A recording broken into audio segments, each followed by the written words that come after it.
Notre équipe de France féminine était à 1 point, à 20 cm d'un exploit extraordinaire dans l'histoire du basket féminin, puisqu'elles ont perdu 67-66 face aux États-Unis qui sont réputés comme étant imbattables. En même temps, c'est leur 6e médaille consécutive et je crois qu'on est à plus de 60 matchs consécutifs gagnés par les équipes des États-Unis dans ce tournoi féminin. On a vécu une après-midi incroyable. Honnêtement, j'y ai cru encore une fois. Je l'ai dit hier, je le redis aujourd'hui. On était à deux doigts de l'exploit. Erwan, on a vécu une belle journée de basket encore une fois. Notre équipe de France nous a rendus fiers. Les émotions, elles nous en ont donné tout au long de ce tournoi.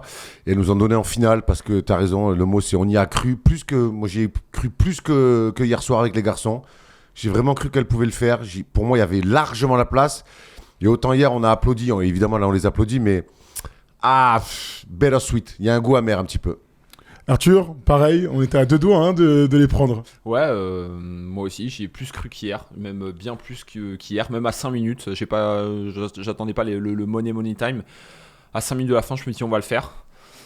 Après, il y a des éléments clés, quelques faillites, les États-Unis qui ont été solides. On pourra en parler, mais en tout cas, on est passé très près. Bien sûr, on va en parler longuement. La 8e médaille consécutive pour l'équipe des États-Unis depuis 96. Donc, elles n'ont pas perdu un match, ce qui est une performance exceptionnelle. C'est le dernier live aujourd'hui de ces Jeux Olympiques. C'était la dernière compétition et la dernière médaille à aller chercher.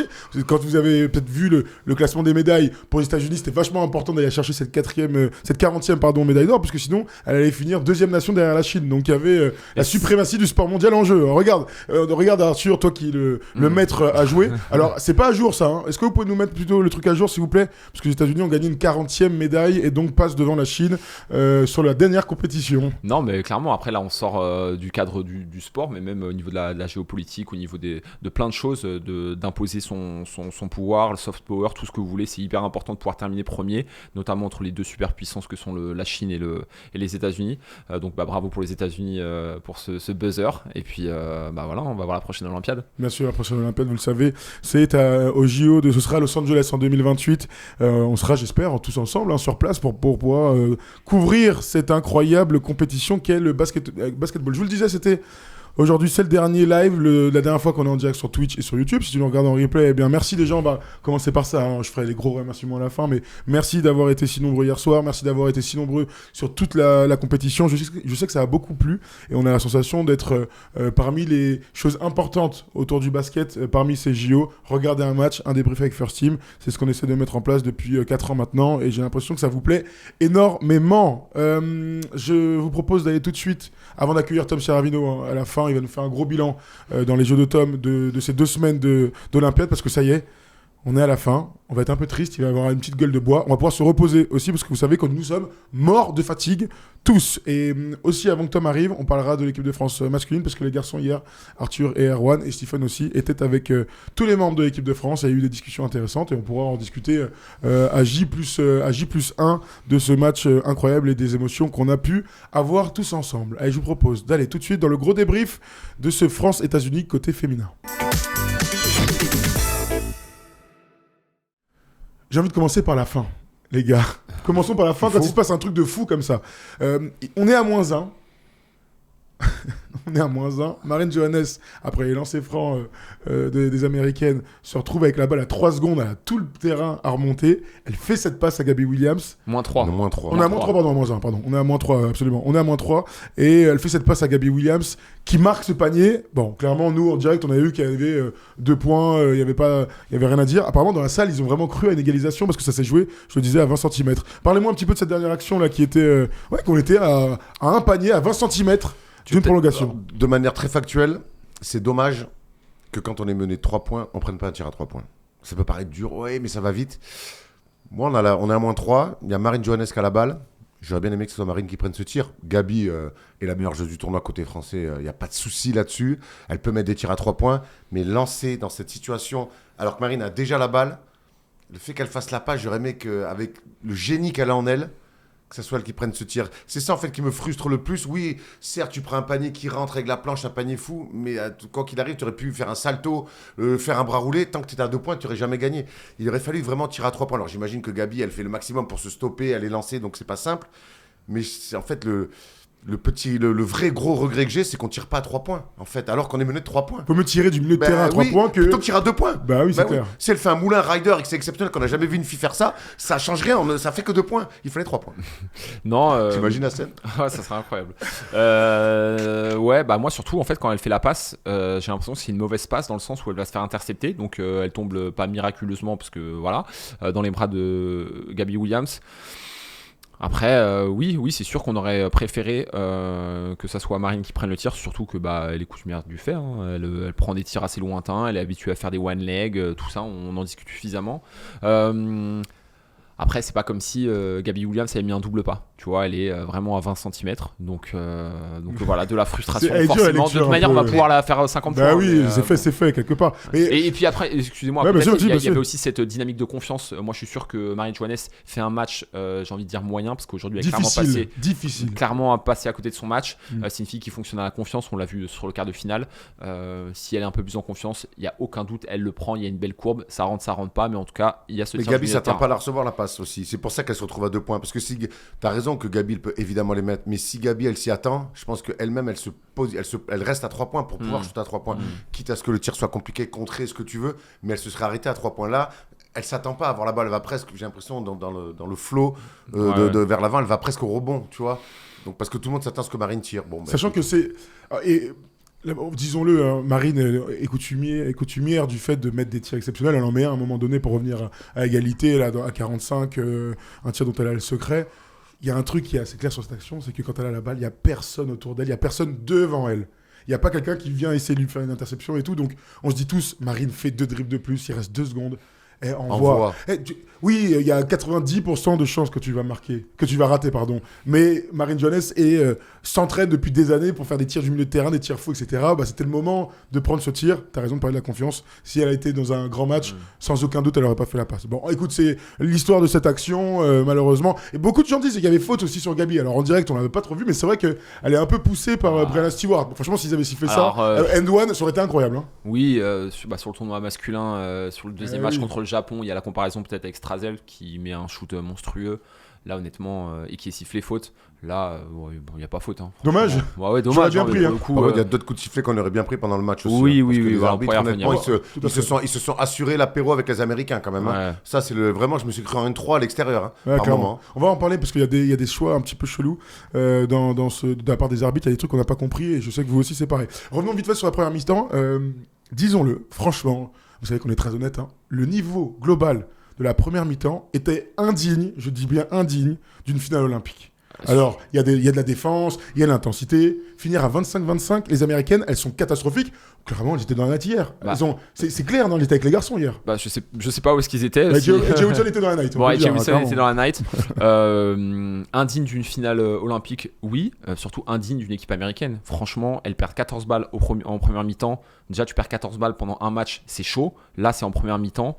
Une adresse dramatique. On parle de AJ Wilson et de Brianna Stewart qui sont censées être les leaders de cette équipe-là. Et les leaders, mais largement même par rapport à la concurrence sur ces postes-là mondialement.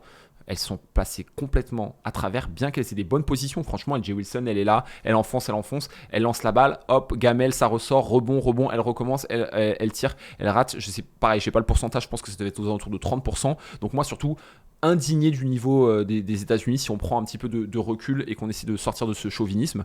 Après, la France a eu le mérite de se battre face à ces mutantes.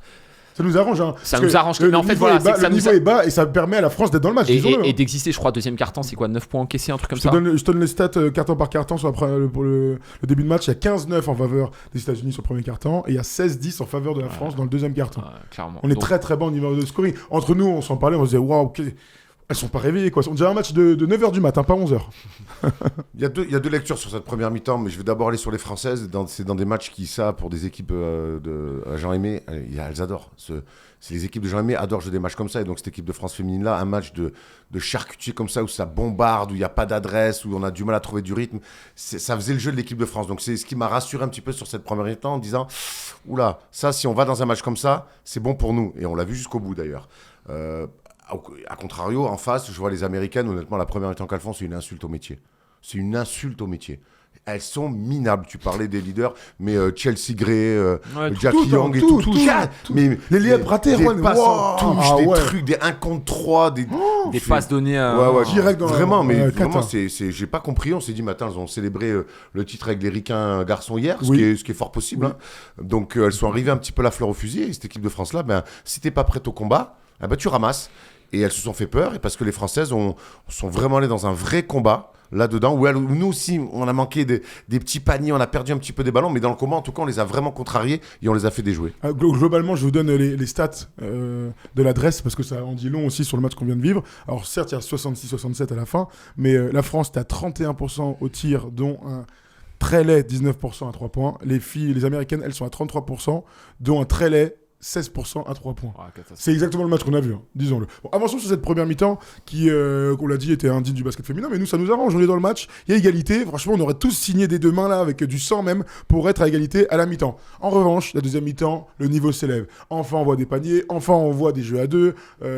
Bien sûr, tout le monde a vu passer, c'est en première mi-temps, mais le tir de Marine Fotoux, qui est pas hyper représentatif du match qu'elle a produit aujourd'hui, on va en parler. Qu'est-ce que vous avez ressenti dans ce match où l'équipe de France, à un moment donné, va prendre 10 points d'avance? On le dit tout le temps, bien commencer un troisième quart-temps et bien entamer une deuxième mi-temps, c'est archi important. Et peu importe le score, que tu sois devant, à égalité ou derrière, c'est ce qu'elles ont fait avec Valériane qui a été impériale et qui franchement fait un tournoi. À la fin, tu la vois en larmes, mais tu peux comprendre, elle a tout donné.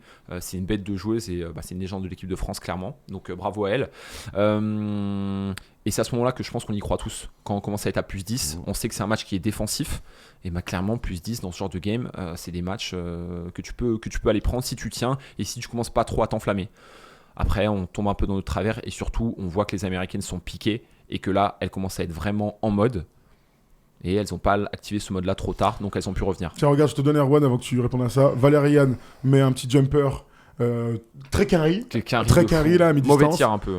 Carré à la KD. Marine Fotoux met un 3 points. Valériane met un 3 points sur un bon jeu à deux, un bon pick and pop à l'ancienne. Et Marianne Badiam, elle met 2 lancers France qui nous amène à plus 10. Erwan, c'est vraiment le momentum français. Début du troisième. C'est le momentum français. On est à plus 10. Les Ricaines ne se sont toujours pas mises. Et là, pour moi, c'est peut-être là qu'on perd le match. Je vais m'expliquer. Plutôt qu'on ne le gagne pas. Voilà. C'est pas exactement ce que tu vas. Tout à fait. T'as raison. C'est là qu'on gagne pas le match. C'est là qu'on va rater des petits paniers faciles. C'est là qu'on va jouer des plays rapides. On va perdre des ballons. On va rater des tirs ouverts. Là où on peut vraiment leur mettre la tête sous l'eau, là, en fait, on leur maintient l'eau au niveau de la tête. Là. On leur met pas la tête sous l'eau. Et c'est ça qui me gêne un petit peu. Quand je me dis, elles sont revenues trop vite pour moi. Dès qu'on est à plus 10, là, je vois... Elles reviennent parce qu'elles s'y mettent un peu, mais parce que nous, on leur donne un peu de munitions aussi. Du jeu rapide, on rate des paniers faciles, on shoot un peu trop rapidement au lieu d'essayer d'aller un peu plus dans le chrono. Et ce plus 10-là, en fait, on le gère pas si bien que ça. Et après, elles reviennent dans le match. Et là, on se retrouve sur un chassé-croisé jusqu'à la fin. Clairement, là, il y a aussi un moment, je parlais tout à l'heure de Marine Fotoux. On est à plus 10 et Marine, elle fait 2 possessions kata, une première perte de balle là, terrible directement en touche, une deuxième possession où ça marche pas. Et Casey Plum, là, à ce moment-là aussi, elle fait un push, un comme ça met des filoches. 2-3 points qui nous fait mal. Et AJ Wilson rentre dans son match, elle commence à être hyper agressive. Et on voit le visage des Américaines. T'en parlais quand tu dis en mode, leur visage, elles sont passées, on rigole plus là. Et elles ont mis du bois, mon gars, comme on aime à un moment donné. C'est comme ça qu'on revient dans un match, de toute manière. On met du bois et on défend très très dur. Et je veux qu'on parle de cette action aussi hyper importante où on est encore devant. Ça se passe plutôt bien. Et Marine Johannes va toute seule au lay-up, comme elle a l'habitude, main droite. L'action se déroule. Il y a AJ Wilson qui arrive, qui va au contre. Franchement, à la télé, tu as l'impression qu'à la rigueur, c'est une bonne défense. Derrière, Marine Johannes, qui est clairement pas une tricheuse, elle est longtemps par terre. La balle remonte. Énorme tir de Kelsey Plum une nouvelle fois. Et donc, on se retrouve plutôt d'être à plus 7, on se retrouve à plus 2 à ce moment-là. Et on revoit le ralenti. On voit une énorme faute. Et tout le monde le voit. Tout le monde le voit. Là, franchement, je ne sais même pas comment c'est possible que les arbitres aient raté ce coup de sifflet, les gars. Qui est vraiment un bascule du match. Une bascule du match. Je vois passer beaucoup de choses. J'ai pas l'impression que ce soit ce moment-là qui nous fasse perdre parce qu'il reste énormément de temps. Et tu vois, même si on a plus 7, je pense que les Américaines avaient les ressources pour pouvoir revenir. Mais c'est clairement un coup de massue. Il y a des choses à dire sur l'arbitrage. Honnêtement, je suis pas spécialiste de l'arbitrage FIBA ou autre, mais sur ce genre d'action-là, lorsque tu es l'arbitre de tête, l'arbitre qui est du côté de l'action, tu dois regarder en fait, le haut du corps et surtout le bras du défenseur. Et en fait, à aucun moment, je comprends pas comment tu fais pour pas voir ça. Surtout qu'en plus, Marine, c'est pas une joueuse qui triche sur ce genre de choses-là. Donc c'est assez surprenant. Et puis, même si ça t'arrive en tant qu'arbitre de te tromper sur ce genre d'action, lorsque tu vois que tu as raté quelque chose, tu dois essayer de te rattraper limite sur l'action d'après. Et des fois, il y a des coups de sifflet qui sont un peu compensatoires. Là, on n'a pas vu ça. Donc, assez surprenant. Après, j'aime pas parler non plus de l'arbitrage. Non, mais là, c'est les réalités. Là, on est dans les faits. Elle prend un coup sur la tête énorme. Franchement, on est plus proche du limite une faute antisportive parce que tu prends que la tête, t'es loin du ballon, etc. que du laisser jouer. Je rajoute à ça un autre moment où il y a une bataille au rebond offensif et il y a Iliana Rupert qui se bat. La balle sort et c'est clairement l'américaine qui sort, qui fait sortir la balle. L'arbitre dit côté USA, bon ça à la rigueur, l'équipe de France prend challenge, il leur donne pas. Encore aujourd'hui, encore maintenant, à l'instant présent, je sais pas ce qui s'est passé. On cherche à savoir, je t'avoue que si vous avez l'info, dites-nous parce que j'ai pas compris pourquoi ils ont refusé le challenge. Non, on a eu quelques décisions très curieuses. Il y a aussi une fois Leïla Lacan qui va se faire contrer par Edgy Wilson, mais sur son drive, elle prend un grand coup dans la tête. Ouais. Je crois que c'est Ionescu qui lui met un coup. Non, les arbitres, je te dis, ils savent quand il faut faire, quand ils savent choisir leur camp, ils savent le faire. Là, clairement, au bout d'un moment, tu as raison, tout le monde peut se tromper, on peut avoir des coups de fil compensatoires, des coups de sifflet compensatoires. Il faut faire attention parce que ça peut dérégler complètement un match. Là, pour moi, il y a 4 erreurs flagrantes sur des actions. Et quand tu perds d'un point à la fin, tu as le droit de te dire que ça a eu son importance. Clairement. Quelques stats dans ce match parce que la fin de match, elle est irrespirable.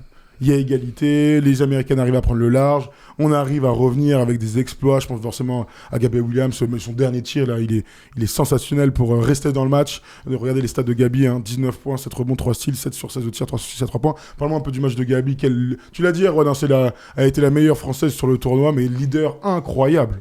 Elle fait tout, elle est dans le playmaking, dans les fins de possession, défensivement elle donne le ton aussi. C'est une fantastique joueuse. Voilà, vraiment, elle va au rebond, elle a un truc en plus quoi. Des fois quand je regarde son début de match, je me dis mais franchement Gabi Williams, il y a moyen que si elle avait choisi la nationalité américaine pour jouer au basket, elle soit dans Team USA. Elle est tellement dominante, forte dans le dribble. Pour une fille, chaque fois toutes les filles qui ont des dribbles, des handles comme ça, elles font des différences assez incroyables. Et puis elle est régulière quoi. Elle fait un tournoi énorme, c'est elle vraiment la leader de cette équipe là. Elle fait tout, elle emmène les filles avec elle. Elle n'a pas l'air très bavarde sur le terrain, mais par contre, dans le comportement, dans ce qu'elle fait, bravo.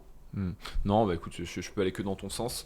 Elle est impressionnante. Je sais pas, là, à chaque fois, j'ai les visuels en tête de toutes les stats sur chacun de ces matchs. Il y a peut-être moins que ça soit la meilleure intercepteuse du tournoi. Je crois qu'elle en a 3, 4, 5. Elle est exceptionnelle dans ce c'est assez impressionnant. Et puis, c'est vrai que sur ce côté créateur avec le dribble, c'est ce qui nous manque sur cette équipe-là.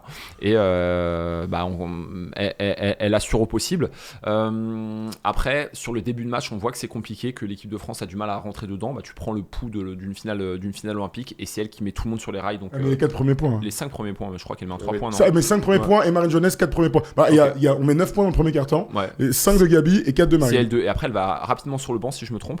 Et on galère un petit peu. Donc franchement, bravo à elle. Après, la fin de match, pareil, c'est elle qui prend tout le monde sur les épaules. Et surtout, on voit que tout le monde essaie d'aller la chercher. Et ça, c'est pas anodin.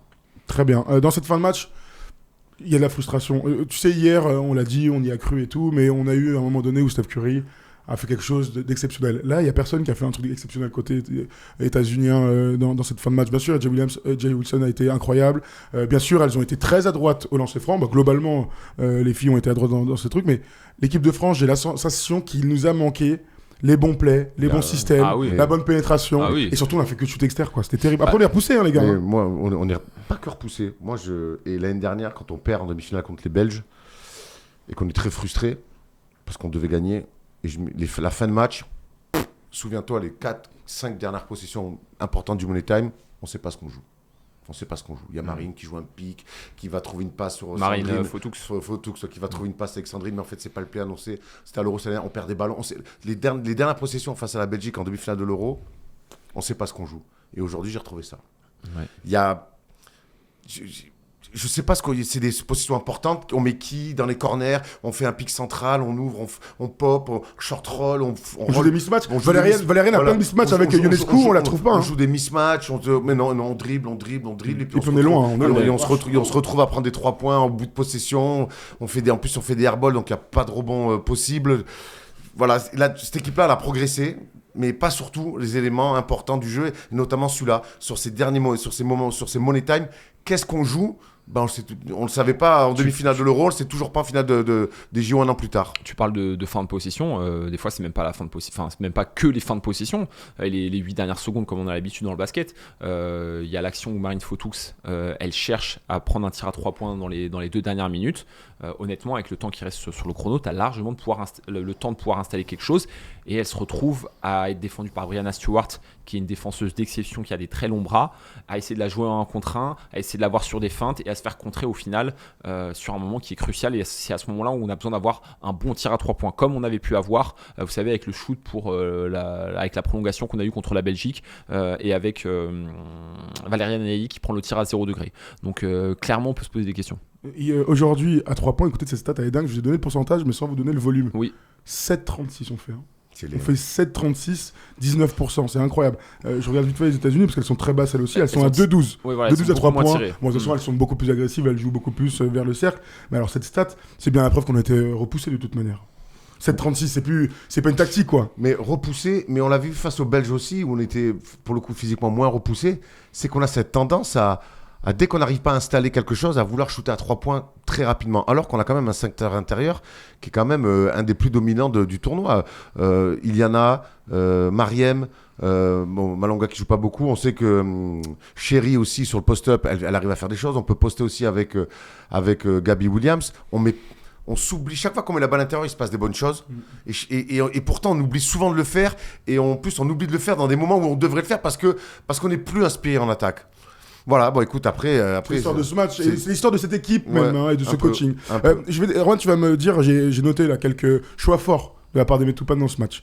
Marine Fotoux a donc joué 20 minutes et sur la sur la finale, elle a été la meneuse de jeu sur laquelle il s'est reposé. Romane Berniès a joué 4 minutes, elle a fait 3 fautes en 4 minutes, on l'a jamais revue.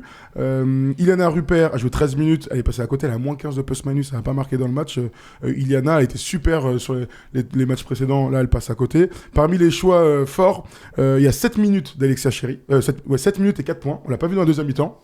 Peut-être qu'il considérait que dans la dureté et tout ça, il voulait aller sur quelque chose d'autre. En plus, Alexia fait un bon tournoi. Elle amène, de l'alternance, du large, du près, bonne dans la passe, dans le mouvement. Choix fort, en tout cas. Choix fort. Ouais. Choix fort. Ouais. Non, mais je donne les choix qu'a fait vous. Quand tu joues mal au basket, quand on joue mal au basket sur des séquences, c'est bien de remettre des filles qui jouent bien au basket. Voilà, c'est tout. C'est dommage, quoi. C'est dommage. Moi, j'ai pas compris, quoi. Quand on dit qu'à la fin, on sait pas ce qu'on joue, c'est pas... Après, il fait son match, mais tout pas. Là, je pense pas qu'on puisse vraiment remettre en cause son coaching. T'es dans le match, t'as 2 doigts de gagner. Sur le coaching, les rotations, on pourra toujours poser des questions dans tous les cas. Là, c'est plus sur pas l'identité, parce que l'identité a été claire, mais sur là, on peut être frustré des dernières possessions et le fait qu'on n'arrive pas à se créer plus de situations franches. Ouais. Ok, j'aurais aimé, tu vois, sur la fin de match, moi j'aurais aimé que Laïla Lacan revienne sur le terrain. Elle a été très bien. Elle a joué 15 minutes, 7 points. On l'a vu jouer meneuse pendant tout le tournoi. Peut-être que là, remettre. On a vu Janelle qui est revenue aussi à un moment donné. Là, c'est Laïla. Cette fois, j'ai reçu d'ailleurs un texto d'un de mes tontons, Abraham, que tu connais, Abraham. Et il dit n'oublie pas de rappeler que la maman de Laïla est tchadienne. Voilà, donc je le rappelle. T'as raison, tonton. On doit se donner de la force entre Tchadiens toujours. On est ensemble. Arthur se prive pas pour raconter que tout le monde est sénégalais. En même temps, il a raison. Puisque tous les métis de France, 90% des métis de France sont sénégalais, ce qui est incroyable. Bon, en tout cas, l'équipe de France est allée chercher une magnifique médaille d'argent. On a vu beaucoup d'émotions à la fin, on a vu des pleurs et tout ça parce qu'elles étaient tellement proches. Faut le dire, personne ne met en struggle autant les équipes des États-Unis sur une compétition olympique. Donc vraiment du crédit à chacune d'entre vous, au crédit au staff. Vous nous avez régalé, on y a cru. Et à partir du moment où on y a cru, c'est que c'est réussi. Alors un jour, quelqu'un va les taper, de toute façon. J'espère que ce sera nous. Clairement, j'espère que ça sera nous. Et puis surtout, là, s'il y avait bien un moment pour pouvoir les taper, c'est aujourd'hui, puisque comme tu dis, elles étaient pas dedans. Elles ont fait un match catastrophique. Et typiquement, la première mi-temps, t'arrives avec un plus 10, plus 15, tu fais un bon début de troisième quart. Là, tu peux... on peut toujours refaire l'histoire. Mais là, clairement, on aurait vraiment pu gagner, quoi. C'est sur la même longueur d'onde, Erwan? Ouais, complètement. Tournoi magnifique. Tu perds d'un point en finale face à Team USA. Voilà, il ne faut pas que la frustration de se dire on aurait pu le faire parce qu'on aurait vraiment pu le faire efface tout le reste. Il y a quand même 3 ans après Tokyo, on tourne une page avec Valérie Garnier, on donne l'équipe à Aimé Toupane qui arrive dans le milieu féminin alors qu'il c'était un coach masculin. Pour ceux qui ne le savent pas, c'était un coach masculin. Et c'est pas le même basket, hein, disons, c'est pas la même discipline quelque part. Il y a Cathy Melin qui est son assistante, il y a un nouveau staff. Ça a été compliqué de mettre des choses en place, il y a eu un croisement de générations. Et le but, c'était d'être là aujourd'hui en finale des Jeux Olympiques. Et le but, il est réussi. Voilà. L'Euro de l'année dernière, c'était en fait, oui, on est frustré peut-être qu'il y avait un titre de champion d'Europe, certes, mais on s'en est servi comme une étape pour être prêt pour les JO. Voilà, moi, ce que j'ai vu une équipe arriver prête pour les JO, avec une identité. Maintenant, on n'aime pas, c'est trop simpliste. Il y avait une identité, et cette identité-là, elle a permis à cette équipe-là de décrocher une médaille d'argent et d'être vice-champion olympique. Bravo au staff, bravo à Jean-Aimé. Je pense que voilà, il y a un mois, avec les décisions fortes, on peut parler de Sandrine Gruda, qui a été quand même un raz-de-marée dans ce milieu. Aujourd'hui, il réussit son pari, et puis voilà, tu ramènes une médaille d'argent à la Fédération française de basket. Quand on connaît le niveau de Team USA, c'est exceptionnel. Ok, voilà, en tout cas, bravo les filles, vous nous avez régalé. On est très fiers de vous. En fait, il y a beaucoup de fierté autour des garçons, autour des filles. Bravo. On pensera souvent à cette demi-finale et cette prolongation irrespirable face à la Belgique. Il y a beaucoup de belles histoires. Le quart était super. Marine Johannes a fait un match magnifique en quart de finale. J'aurais adoré qu'elle fasse la même chose en finale. Malheureusement, ce ne sera pas l'histoire qui a été écrite aujourd'hui. Mais encore une fois, bravo à toutes les filles et bravo au coaching staff. Vous nous avez régalé. On a fait le tour sur les filles, ça vous dit de parler un petit peu des garçons, puisque les garçons, ceux-là, étaient hier avec les membres de l'équipe de France, joueurs et staff, et qui sont 2-3 choses à nous dire. Vous allez nous raconter 2-3 trucs? Oui, si tu veux. 2-3 trucs, des bons trucs, Erwan. Allez, on y va tout de suite.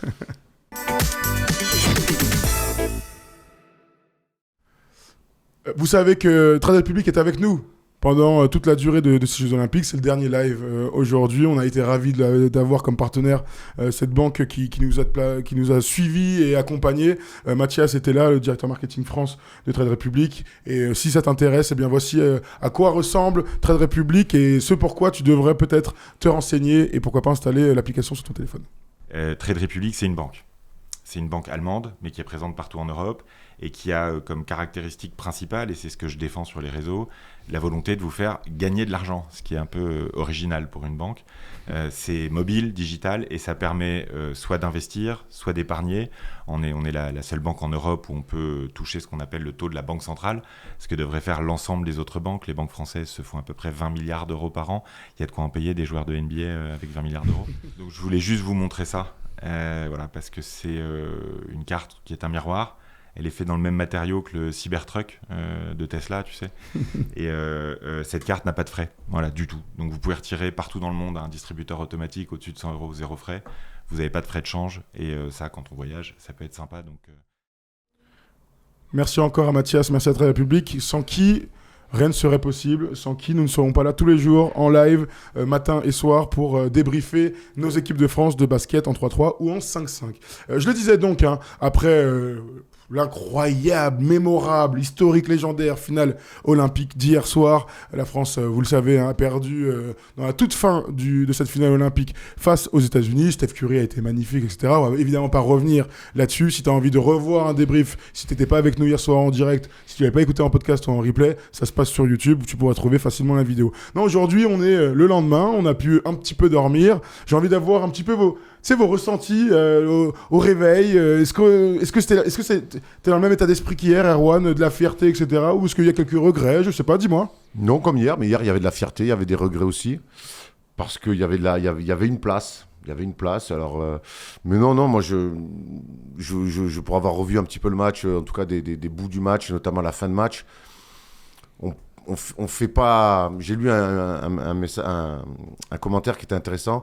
On fait pas un grand match, on fait un match solide. Et en fait, voilà, c'est ça, la réalité. Peut-être que hier, dans l'euphorie, on dit bravo parce qu'il faut dire bravo et qu'on revient de nulle part et que le scénario de cette compète est fantastique. Mais hier, on fait un match solide avec des tripes, mais on fait pas le grand match qu'on doit faire pour battre Team USA. Voilà, mais les joueurs les premiers le savent, je pense. Ouais, franchement, j'ai même pas eu le temps de trop me trop y repenser, revoir des images ou autres. Je reste globalement sur la déception d'être passé entre guillemets si près, mais aussi sur le réalisme de se dire que franchement, Team USA, ils ont été solides et que ils ont répondu avec des grands tirs sur aussi les grands paniers qu'on a pu mettre. On en discutait hier avec le panier à 3 points de Wemby, le panier de Nico Batum, etc. Donc voilà, après de la fierté, oui, on est toujours fiers de cette équipe de France, on est toujours fiers quand une équipe performe. Après, voilà, maintenant il va falloir vite repasser à autre chose, voir un petit peu comment ça va se passer parce que là c'est archi frais. Et se relancer pour les prochaines campagnes, c'est aussi simple que ça. Hier soir, il s'est passé quand même pas mal de trucs. On a entendu Vincent Collet qui annonçait que c'était sa dernière compétition. C'était la grosse info d'hier soir. Il a été élu meilleur coach du tournoi olympique. C'était tout à fait mérité après cette semaine extraordinaire. Pour l'instant, il est beaucoup trop tôt pour réfléchir à qui sera son successeur. Ce qu'il dit, c'est que la Fédé avait aussi acté que c'était la dernière compétition. Ah, je savais pas ça. Ok. Ça, c'est un truc que vous avez appris hier ou c'est officiel? Non, moi je l'ai appris hier dans les discussions que la Fédé, en fait, ils ont gardé ça secret, c'est très bien, mais qu'ils avaient acté... C'était décidé avant, tu veux dire, ou pendant le tournoi? Voilà, c'était avant le tournoi, ils avaient décidé que c'était la dernière de Vincent. 15 ans à la tête de l'équipe de France, c'est une immense carrière, c'est de loin le plus grand sélectionneur de l'histoire de notre équipe de France, donc bravo bien sûr à Vincent Collet. Nando a dit que c'était son dernier match, Nico a dit que c'était son dernier match, on espère pouvoir en parler avec eux face à vous ici dans quelques semaines. Ce serait quand même incroyable d'avoir les feedbacks de Nico et on les aura bien sûr à un moment donné pour qu'il nous raconte un petit peu comment il a vécu tout ça. Ça a été incroyable. Vous savez, aujourd'hui ils étaient au Club France, ils ont fait la tournée des plateaux. Qu'est-ce qu'ils me font kiffer tous? Tu vois, tu sens du smile, tu sens du soulagement. Victor Wembanyama a dit, mais les 2 mois là, vous vous rendez pas compte comme c'est dur d'être 2 mois loin, on s'entraîne tous les jours, on est ensemble, il y a beaucoup de pression, le fait d'être à Paris. On sent aussi le soulagement que ce soit terminé. Ça marche pour nous aussi, et pourtant on n'a pas joué au basket. Ouais, oui, de toute façon, je sais pas, on n'a jamais fait de camp en France, nous ici autour de la table, mais c'est quelque chose qui ressort à chaque fois de toutes les campagnes, c'est que c'est chaud, c'est long, t'as beaucoup de pression, t'es enfermé. Quand je dis t'es enfermé, voilà, t'es dans un cadre protégé. Donc oui, on peut comprendre que ça soit difficile. Et quand tu vois la première semaine de compétition, la pression qu'ils ont eue par eux-mêmes, la pression des adversaires, la pression du peuple, de nous, on peut comprendre que quand tu t'en sors, je vais pas dire miraculeusement, mais presque comme ça, avec une médaille d'argent et un match historique comme tu le disais, tout relâche. Et franchement, dès hier soir, quand on les a vus dans la soirée, les gars, ils étaient cool, ils étaient passés à autre chose, c'était clairement l'ambiance à la fête et ça s'est confirmé, en tout cas ça c'est mon regard, tu pourras peut-être le dire après, et ça s'est confirmé aujourd'hui avec toutes les images que tu as vues, et même pendant le match des filles, les gars ils étaient relax, ils ont kiffé leur moment de fou quoi. Clairement, et tu sais, c'est quand même plus facile d'accepter une défaite quand tu perds contre plus fort, et Steph Curry et Team USA ont été plus forts. Les filles vont avoir plus de mal à digérer la finale. C'est vrai, t'as raison. Je rejoins Arthur sur le fait que soulagés, heureux, contents parce qu'ils ont sauvé leur tournoi. Honnêtement, rater des Jeux Olympiques à domicile, ça aurait été pour chacun d'entre eux, peu importe où ils en sont de leur carrière, et j'inclus le staff là-dedans, une catastrophe industrielle. Bon, ça va, c'est tous les 100 ans à Paris, la moitié de l'équipe sera encore là, non? Donc voilà. Non, mais excuse-moi de te couper, mais on le voit dans d'autres sports, des sportifs français qui ont raté leur compétition à Paris, on voit les dégâts que ça fait, on peut très facilement imaginer ce que ça aurait pu faire pour nous. On peut penser à la gymnastique par exemple. La gymnastique, ça va être très très compliqué ce qui va se passer. Donc clairement, ça aurait pu être une catastrophe collective, individuelle pour tous, pour certains qui commençaient avec l'équipe de France, pour d'autres qui finissaient avec l'équipe de France. Vraiment, à Lille, on frôle le chaos, vraiment. Donc il y a ce côté-là de dire, l'histoire derrière est tellement belle, on rebondit tellement bien avec cette belle finale à Paris face aux États-Unis. Mais en même temps, hier, quand je parle à Gershon, quand je parle à Andrew, quand je parle à Mathias, ils sont là. On aurait pu les taper. On voulait les taper. Ça a fait quand même ce petit. On peut. Tu vois, voilà. J'ai même pas les mots, mais c'est ça qui se disent. Il y avait quand même de la frustration. Donc j'ai pu parler évidemment avec Gershon de son duel avec LeBron. Je dis, gros, raconte-moi, c'est fantastique. Je fais, mec, il me met un contre, il me parle mal. Il me parle vraiment mal. Je fais, d'accord. Et après, donc il a raconté son dunk aussi en détail, mais après quand il fait, moi il m'a mal parlé, j'ai ultra mal parlé derrière aussi. Et après je parlais donc avec les deux, Mathias et Gershon, je fais, mais il s'est passé quoi là avec KD, ça se parle tout le temps et tout fait. Nous ils veulent parler, on parle, hein. Nous on leur répond, on leur rentre dedans, tout ça et tout. Ils ont pris énormément de plaisir, en plus du basket dans ce trash talking qui restait dans les règles, hein, évidemment, mais dans ce trash talking, dans ses coups, dans cette lutte physique, ils ont pris, tu vois, ils ont eu un supplément d'âme avec ça. Moi vraiment, Gershon, il me dit le dunk là, j'y vais. Je me dis, non, mais tu m'as contré, vas-y, je vais te dunker dessus. Et après, je te regarde, je lui parle. J'ai entendu, tu m'as mal parlé, je te parle mal maintenant et tout. Et tout le match, ils se sont parlé. Et à la fin, évidemment, il y a eu l'accolade du respect. Mais voilà, il a gagné le respect vraiment de LeBron. C'est ça la vraie compétition. De toute façon, on se parlait mal pendant et puis se serrer la main après. Tu parles de Gershon Yabusele, il y a 10 minutes, il a tweeté un truc vachement intéressant. Regardez, les gars ont été bons en régie et ils vont l'afficher. Been waiting for a second chance. I'm ready. Il parle évidemment de la NBA. Hein. Nous, on en avait parlé avec lui. Pour moi, le tournoi qu'il fait doit lui ouvrir les portes de la NBA et l'action qu'il fait sur LeBron, parce que la NBA marche aussi avec des statements, des actions que tout le monde entier va voir. Ben là, clairement, Gershon, entre les stats pour les experts et l'action pour le grand public avec ce dunk sur LeBron, il réunit un petit peu tout. Moi, ce que j'ai vu sur ce tournoi, c'est que défensivement, il peut défendre 3, 4, 5. Ce que j'ai vu, c'est qu'il peut mettre dedans, qu'il est fort à l'intérieur, qu'il sait tout faire sur un poste 4, qu'il peut être décalé un petit peu en poste 3 sur des formes de jeu adaptées. Il n'y a pas de raison. Qu'athlétiquement, il n'a pas grand-chose à envier à tout le monde. Hein. Il est capable d'aller poser des dunks. On l'a vu encore hier soir, on l'a vu aussi en demi et en quart. Bon, pour moi, Gershon, effectivement, voilà, c'est la belle histoire et ça peut lui ouvrir les portes de l'NBA. Et Kenny Atkinson, hier, avec qui on a discuté aussi. Coach des Cavs, pour ceux qui savent des Cavs. Je lui ai dit, avec Stéphane, on lui a dit, tu veux pas signer... Tu veux pas signer Gershon, parce que d'ailleurs on lui a dit Evan Mobley et Allen, tu vas jouer grand encore. Il me fait parce que là en équipe de France ça n'a pas marché, je joue grand. Il fait ouais, je sais, donc pas très chaud de jouer grand apparemment. Bon, il a prolongé, j'arrête là. Il a prolongé, mais bon après il va voir ce qu'il va faire. Mais donc je lui ai dit tu veux pas signer Gershon, il me fait je sais pas si on pourra et tout, mais en tout cas on lui a dit mais il peut jouer en NBA, il fait tous les jours. Il peut jouer en NBA tous les jours. Maintenant on sait que il nous l'avait dit ici, s'il va en NBA. C'est pas 12e homme, prendre 8 minutes par match. S'il y va, c'est qu'il est à minimum backup et qu'il a 15-20 minutes. Absolument. T'en dis quoi, toi? Non, parce qu'il y avait des choses à dire sur la discussion avec Kenny Atkinson qui a été c'est le moment, qui a été très bavard et justement effectivement on parlait du potentiel de Gershon Yabusele. Tu disais que le fait qu'il y ait ce highlight physique avec LeBron James qui a fait le tour du monde en 10 minutes, souvent les Américains, lorsqu'ils voient les joueurs européens, bien que ça soit un joueur physique, de toute façon il n'y a aucun doute par rapport à ça, tu te dis c'est l'Europe donc c'est un cran en dessous. Là aujourd'hui je pense qu'il a montré, hier il a montré à tout le monde que non c'est pas un cran en dessous et que je suis complètement capable de pouvoir matcher tout ça. Des fois, pour plein de joueurs, t'arrives en NBA un peu trop tôt. Forcément, t'as des millions. Forcément, t'es drafté. Il faut pas louper ton truc et tout. Donc, t'y vas. Là, aujourd'hui, moi, j'ai aucun doute. Hein, demain, je sais pas, on parle de Cleveland, George Niang, cousin sénégalais, mais je pense qu'il le graille 150 fois. Et quand tu vois. Il est plus fort que George Niang, on est d'accord. Oui, on est d'accord. Et quand tu vois le temps de jeu qu'a George Niang. Il joue toujours dans cette équipe. Mais c'est un truc de ouf, tu vois. Donc, enfin, bon, bref. Ouais, j'adore quand on tire sur des mecs. Non, mais Allez, George. George, là, il se fait un barbecue peinard. En plus, je crois qu'il parle français, gros. Bien sûr, il est tranquille à Sali, là, en vacances. Mais ce que je veux dire, c'est que tu vois, par rapport au match-up, par rapport au CAF, tu vois, et je sais pas où est-ce qu'il tombera. J'espère qu'il va trouver quelque chose. Les fans des Celtics diront que je m'acharne, mais Grant Williams, qui était dans la salle derrière et tout, ce que fait Grant Williams alors de free ND, Gershon, il a une palette bien plus large. Voilà. A priori, ils sont pas possibles, ils sont censés être moins bon défenseur, mais il est tellement meilleur attaquant que. Oh, mais là, défensivement, quand c'est pas un 3&D, Gershon, c'est ça que je peux te dire. Après, c'est pas il mérite plus, entre guillemets, quoi. Après, tu vois, par exemple, on sait que la NBA, c'est une ligue où chacun a son rôle. Grant Williams, c'est clairement un 3&D. Voilà. Tu sais que tu vas l'utiliser pour ça, tu vas le trader, il a une valeur marchande. Il en faut. Et il en faut. Aujourd'hui, Gershon Yabusele, voilà, j'ai aucun doute qu'il peut. Tu disais backup, oui, ça m'étonnerait pas qu'il soit starter dans certaines équipes aussi. Mais quelle utilisation spécifiquement de lui tu ferais? Je pense qu'il y a des doutes qui sont par rapport à ça. On sait que la ligue c'est 450 joueurs, mais c'est pas forcément les 450 meilleurs joueurs. Il y a une franchise dans NBA quand même qui pourrait se creuser la tête. Hein. Et s'ils ont regardé en noir et blanc. En noir et blanc, avec Victor Wembanyama. Les Brooklyn Nets. Voilà.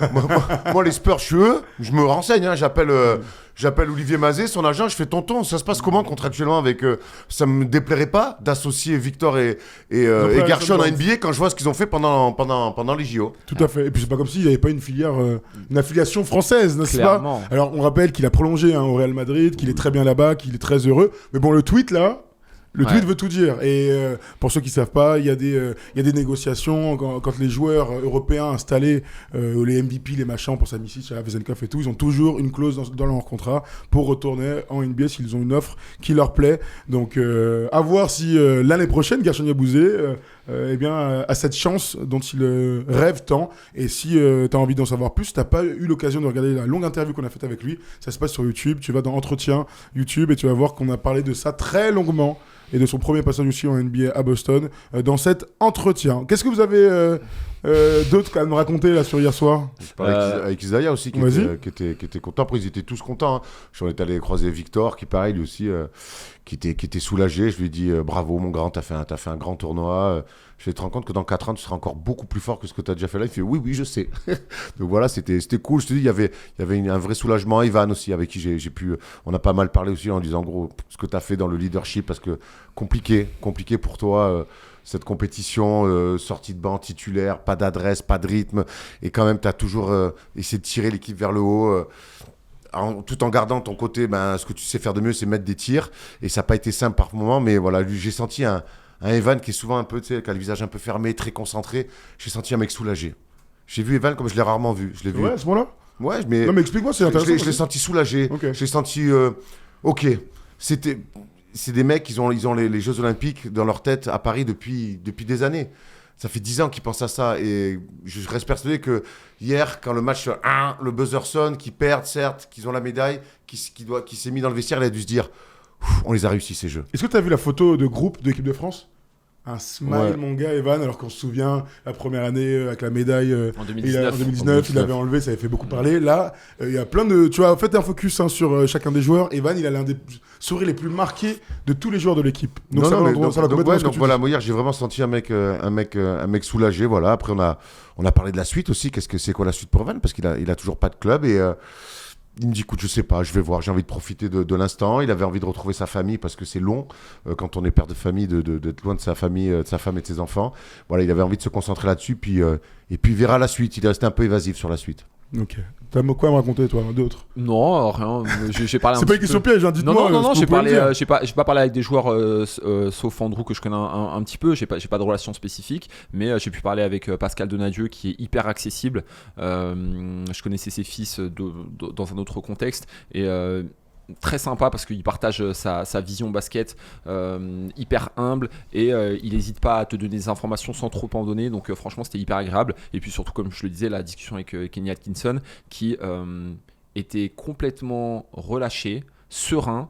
Forcément tu finis la compétition, c'était énormément de pression aussi pour eux, donc finir avec une médaille d'argent c'est quand même une réussite. Je pense pas qu'il reviendra sur l'équipe de France, on n'a pas spécifiquement parlé, mais comme tu disais, il y avait des bribes sur la manière dont allait jouer les Cavs l'année prochaine, comment est-ce que lui se projetait sachant qu'il a 5 ans de contrat, donc très très très intéressant la discussion avec Kenny Atkinson. On a parlé du backcourt, tous les Cavs, c'était très cool.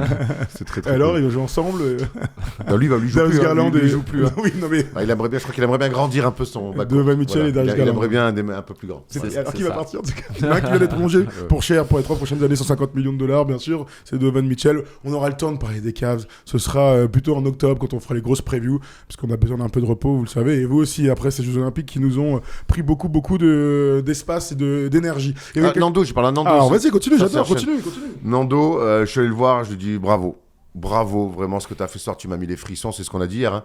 Je fais parce qu'honnêtement, on n'a pas été spécialement tendre avec toi sur cette campagne. Quand tu as joué, c'était dur, ton temps de jeu, franchement, c'était une galère. Moi, on a même dit que peut-être fallait pas te prendre dans le groupe et tout. Et ça nous fait mal à nous, parce que tu nous as tellement régalé pendant des années, mais on est dans notre rôle et dans notre métier, et on dit ce qu'on ressent, à juste titre ou à tort peut-être, mais il me dit non, mais t'inquiète et tout. Je fais mais vraiment aujourd'hui, il me fait non, mais merci pour le match et tout, c'est ce que tu m'as dit, c'était cool et tout. Et il était content lui aussi. Je pense que déjà dans l'attitude, toute la compétition, il a été cool, mais je crois que lui, hier, il perd une finale, mais il a gagné une sortie magnifique. Il a gagné une sortie magnifique, et pareil lui aussi, je pense que voilà, se dire voilà, je finis sur un match référence comme ça face à Team USA, il était content. Tu sais ce qui est fou, c'est que les 12 points et ce match magnifique qu'il vient de faire là, en finale, juste pour ce match, ça justifiait sa place dans les 12. C'est fou, l'histoire du sport. Clairement. Franchement, on l'a tous dit. Et, il a beaucoup été blessé, il est vieux, il peut plus défendre, il est ciblé. Il met 12 points, il joue meneur majeur dans la finale olympique face aux States. Il est magnifique. C'est quand même la beauté des sports en général. Ouais. Il y a toujours des histoires à raconter. Le tournoi de Nando, il fait une rentrée contre le Brésil. C'est pas bon. Il fait une rentrée contre le Japon. C'est pas bon. Il fait une rentrée... Il joue pas après. Après, il prend des 0 minutes. Hein. Ouais, mais contre l'Allemagne, en poule, il joue Kata. Le Canada, Joue pas il joue contre l'Allemagne, je crois. En fait, il joue des Je vais regarder, 3-4 je veux dire. minutes. L'Allemagne, il joue un petit peu. Ouais, Après il le Canada, fait- je crois pas il le qu'il fait joue. sur des courtes périodes et ça se passe pas bien du tout. Et là, sortir ce qu'il fait comme ça en finale, bravo. Donc voilà, les mecs, je te dis, les mecs étaient contents. Il joue 3 minutes contre l'Allemagne. Il ne joue pas contre le Canada. Il joue 4 minutes contre l'Allemagne. Voilà. Et avant, c'était 15 et 7 Rends minutes. compte. Et il joue 18 minutes en finale. Ouais, pas pour 12 simple. points. Pas simple. Avant le match, là, il avait mis 6 points. Ouais. C'est Avant la intéressant, finale, c'est fou. c'est intéressant ce que tu dis sur le fait que le dernier match de Nando justifie sa sélection. Si on regarde, il y a beaucoup de joueurs pour qui étaient dans le ballottage favorable, donc qui étaient dans le ballottage en tout cas pour être pris. Et tous, ils ont eu leur moment où on s'est dit ah ouais, ok, c'est bon. Tu mérites cette, enfin, ils méritent tous leur médaille, mais tu mérites complètement de Ils ont chacun eu ta leur sélection. moment dans ta les 12. sélection. Tu vois, Mathieu, Tout à fait. Mathieu, on n'a peut-être pas parlé hier, mais bref, c'est exceptionnel. Moi, dans l'émission à l'époque avec les meneurs, je l'avais pas mis dans le groupe. Aujourd'hui, il m'a fait taire, il a fait taire plein de personnes et je lui souhaite une carrière magnifique. De toute manière, elle est hyper bien lancée. On peut penser à Isaiah. Voilà, Isaiah, il y avait les discussions. Est-ce qu'on prend Timothée voilà, pourquoi on l'a pris? Quelle va être son utilisation? Le gars, il fait un tournoi, il revient de nulle part quand tu vois un petit peu sa carrière. De sa finale hier. Il me dit, il est passé à côté. Normal. à côté de ma finale et tout. Il était un peu Normal. frustré. Je lui dis, bon, ça arrive, mais bon. Je préfère que tu sois très bon sur Très carré bon. demi. Hein. Ah ouais, c'est clair. Hein. À un moment donné, Et qu'on voit pas de finale. Donc ouais, ils ont tous su justifier leur sélection. En tout cas, ceux pour lesquels on Oui, avait chacun a eu un moment. Ouais, T'as clairement. raison de préciser ça. Chacun a eu un moment. Donc, bravo pour la sélection des 12. De toute façon, on peut plus rien dire de négatif sur cette campagne olympique et sur Vincent Collet. Voilà, vous avez fait le tour. Vous voulez rajouter un dernier truc, Erwan? On n'est pas obligé, je vous rassure. Hein. J'ai une dernière info avant d'accueillir Tom Chiaravino. Voilà. Sinon, je clôture l'épisode. Une info people, Erwan. Non, il n'y a pas de people, mais je vais le dire. Moi, hier, j'ai eu une discussion avec Vincent Collet. Voilà, il est venu me voir. Et on a parlé. Vous êtes serré la main à la fin. Vous êtes tranquille à la fin. Bien sûr, et ça restera entre nous parce que c'était une discussion d'adultes. Mais il est venu me parler hier, donc c'était cool. Voilà, moi, il avait des choses à me dire. C'était très bien, on a échangé. Voilà, c'était simple, mais il avait des trucs à dire. C'est des échanges lourds. C'est des cool. échanges mémorables. Ouais, tu vois, bah, c'est des échanges, quand on en a parlé entre nous, c'est des trucs dont on se souviendra après tout ce qui s'est passé, tout ce qui a été dit, et sa réaction, etc. Et entre le début et la fin du tournoi, c'est des moments, bien sûr, qu'on gardera, surtout toi, puisque c'est toi qui étais avec lui, bien ancré dans ta mémoire. Moi, plus que lui, certainement, j'imagine de ça. Ouais, mais lui aussi, je pense. Hein. Lui aussi, je pense. Ça fait partie de notre histoire First Team avec l'équipe de France qu'on aime et qu'on chérit tant. Voilà pour les garçons, ça a été magnifique. Je vais qu'on finisse sur un dernier truc, parce que j'ai des petites infos là sur les filles. Je vais vous montrer. Alors, AJ Wilson a été MVP du tournoi, sans surprise. Regardez le 5 majeur de ce tournoi. On retrouve qui? Gabi Williams. Gabi nationale. Gabi avec Brianna Stewart, avec Emma Messman, avec AJ Wilson et avec. Oh, alors l'Australienne, je l'ai pas du tout. Je vais pas vous mentir. C'est qui? Bah c'est en bas. Je suis un ouf. J'aurais pu lire Alana Smith. Je suis un ouf. En plus, je sais qui c'est. Je suis un malade. Alana Smith. Petite pensée à notre Rachid national avec la Belgique qui a raté la médaille de bronze. Tout à fait. On pense à lui. Beau tournoi. Bravo à l'équipe belge qui a été incroyable. Et on vous rajoute à ça, Gabi Williams part aussi avec un trophée individuel. Elle a été nommée meilleure défenseuse, je ne sais même pas comment ça se dit, défenseuse de ce tournoi. Bravo à Gabi, tu as été excellente. Bravo à nos équipes de France. 2 médailles d'argent en 5-5, 1 médaille d'argent en 3-3. Le basket a ramené 3 médailles au JO. On peut être fiers de nos sports co au sens large, mais aussi de notre basket, notre sport favori. C'est le moment de vous dire merci à tous. On est encore nombreux là en live, il est 18h, on est dimanche. On va pouvoir partir en vacances tous ensemble.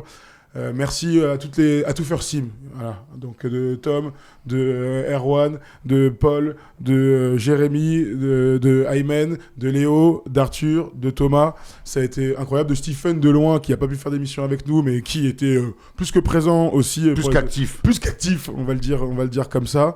Soigne ton ventre, s'il te plaît, Stephen, pour ne rien rater des matchs. Hein. Est-ce que je peux vous raconter une anecdote exceptionnelle qui s'est passée avec Stéphane et moi? Si. Laquelle? À Bercy, on cherche des toilettes. Il y va, voilà. À Bercy, on cherche des toilettes. On peut pas bien finir, non? Non, mais si, mais elle est marrante. On cherche des toilettes et tout. On marche tous les deux dans le couloir. Et donc, j'ouvre une porte de toilette. Et là, ils sont profonds, les toilettes à Bercy. Là, il y avait un mec qui était 4 mètres en train de faire caca.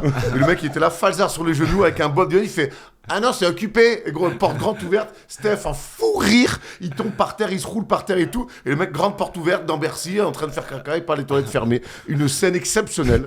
Il y a des locaux, les frères. Hein. Bah oui, il faut fermer, Il frérot. ferme. Surtout que là, il pouvait pas mettre son pied. Hein, il était un peu non, lent. il était trop loin. Le seul mec qui aurait pu faire ça, c'était Dalsim. Voilà. Donc scène, tu peux t'imaginer comment Steph se régale de ces scènes-là. Il a hurlé de rire, il s'est roulé par terre. Et les gens disent mais qu'est-ce qu'il fait par terre? Le récap que vous m'avez fait juste après, j'ai beaucoup rigolé. Vous êtes vraiment, ils sont trop bêtes. Ils ont 40 piges, mais ça reste des grands enfants, nos Stephen et nos Erwan. Donc c'est la fin de cette belle aventure. Merci à Trade Republic qui a été notre partenaire principal pendant les JO. C'était vraiment très très cool. Merci à Winamax comme toujours hein, qui nous suit tout au long de l'année et qui nous pousse à faire toujours mieux. Clutch a été super aussi avec Polo, avec la Rookies et avec Rémi Réverchon.